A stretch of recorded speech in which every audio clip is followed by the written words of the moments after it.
ये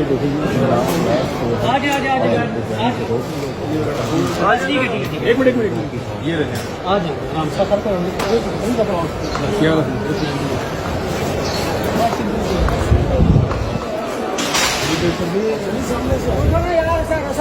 इधर से आ जाते, इधर से आपके पास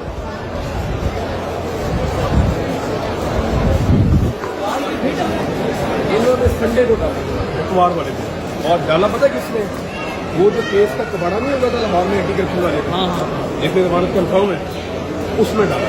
इसकी बेनिफिशियरी उन्होंने दी नहीं, किसने बाद उन्होंने जो लिस्ट मांगी थी केसों की? नहीं उन्होंने कहा था और कुछ है ही नहीं, बस यही है मुकदमा।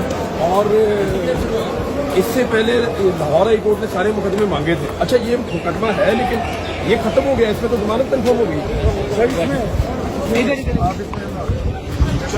चलो आगे